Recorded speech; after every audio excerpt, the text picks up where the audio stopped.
Olá, nós estamos aqui hoje com mais um programa Sala de Visitas. E hoje vamos falar de um assunto que muita gente desconhece, chama cardiopatia congênita. E para falar sobre isso, nós temos aqui a professora, doutora, médica, Lilian Lopes, que é cardiologista, especialista em ecocardiografia infantil e fetal.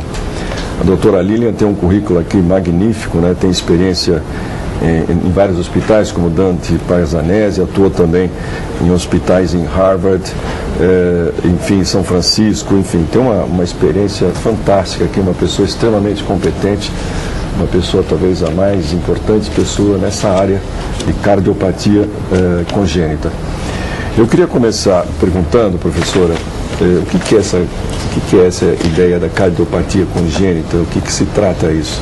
Então, a cardiopatia congênita é a doença, a malformação do coração, que hoje em dia a gente já detecta em vida fetal através de um ecocardiograma fetal. Então, o coração... Quer dizer, vida fetal é quando a criança ainda nem saiu. Ainda está na barriga. O coração se forma até a 8ª semana de gestação. E nesse período de formação, muitas vezes, ocorrem erros. E esses erros levam a um defeito cardíaco, cujo nome é cardiopatia congênita. Ah, tá. E agora, então, esses exames que se fazem pré-natal, em geral, as mães não se preocupam com isso. Poucas pessoas fazem, por exemplo, uma ultrassonografia mais simples, né? E como é que consegue detectar esse problema? Infelizmente, em nosso país, a maioria das crianças com defeito cardíaco só são diagnosticadas após o nascimento e em situações, muitas vezes, dramáticas. Às vezes até são crianças que morrem subitamente, ainda no berçário, e fica aquela sensação, acho que era cardiopatia. Então, acham, né? Então, infelizmente, no nosso país, ainda as grávidas não passam por um ultrassom especializado de coração. Portanto, a maioria nasce sem diagnóstico. É importante frisar que a cardiopatia congênita é um defeito traiçoeiro, porque na barriga... Quando a senhora fala um defeito, a senhora fala, quer dizer, um defeito, uma falha de formação... Uma falha de formação. Então, exemplificando, o bebezinho pode não ter todo o lado direito do coração, não ter mesmo, é tudo atrofiado, ou todo o lado esquerdo, ou ter artérias trocadas de posição, ou ter grandes paredes cardíacas ausentes, então grandes buracos, e tudo isso leva a um quadro bastante grave na maioria das vezes. A cardiopatia congênita incide a cada 100 crianças que nascem, um tem defeito cardíaco. 1%. Então é muita coisa. Uma maternidade pública, pois é muito mais. Uma maternidade pública por mês tem 1.000 partos, 2.000 partos, então quantos cardiopatas? Dessa incidência de 1.000, metade é simples, que às vezes até corrige com o crescimento, a outra metade é complexa ou grave, que se não for tratada na primeira semana de vida, morre. Sei. E qual é que é o problema mais comum que existe? Qual é o que vocês diagnosticam com mais frequência?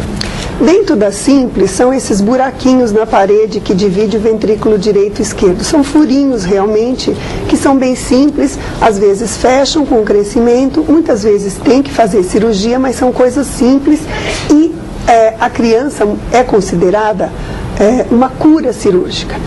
Os casos mais complexos, por exemplo, a transposição das grandes artérias. Então, a artéria Isso é mais raro?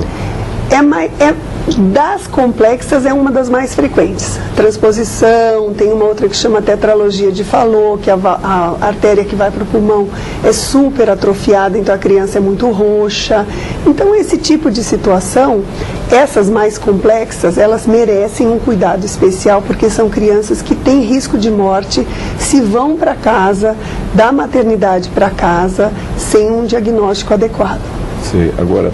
Será que o uso de medicamentos exagerado pela mulher que está grávida sei lá, drogas, isso aí pode influir? Influi. As drogas ilícitas, aumentam. Cocaína, maconha não tem muita coisa descrita. Cocaína e crack já tem descrito um aumento de incidência de cardiopatia congênita. Existe uma coisa muito importante que é um bebê normal formado, são gestantes que tomam anti-inflamatório. Eles podem causar até a morte fetal, e isso poucas pessoas sabem, né? Anti-inflamatório é absolutamente proibido na gestação, mas assim... Esse inflamatório não é qualquer anti-inflamatório, é um determinado tipo de inflamatório? São determinado tipo de anti-inflamatório, que é o diclofenaco, que tem vários nomes comerciais, e ele faz um canal que existe em vida fetal, que é um desvio de sangue para a placenta, ele faz fechar. E isso muitas vezes provoca a morte do bebê. Esse tipo de situação, entretanto, não é a mais comum.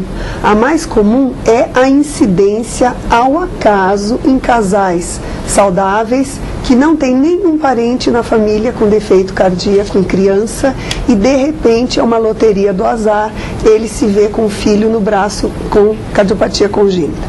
Então ele caiu naquela incidência do 1 em cada 100. Sim. Portanto, como isso é muito frequente, eu acho que é importante que a gente divulgue, porque as pessoas, elas conhecem muito, fazem muita campanha para a criança com câncer, a criança com paralisia, a criança, não que isso não seja importante. Agora, me espanta a cardiopatia congênita ser tão frequente e as pessoas se preocuparem tão pouco com ela. Mas eu não imaginava que tinha essa frequência, quer dizer, 1% não é pouca coisa. Né? Você sabe o que é mais triste em tudo isso? É saber que quando uma mãe que perdeu um filho um dia me falou, se a gente fizer uma campanha de fundos para uma criança, por exemplo, com câncer, o apelo é grande e existe uma resposta. Se nós fizermos para uma criança com defeito cardíaco, cardiopatia congênita,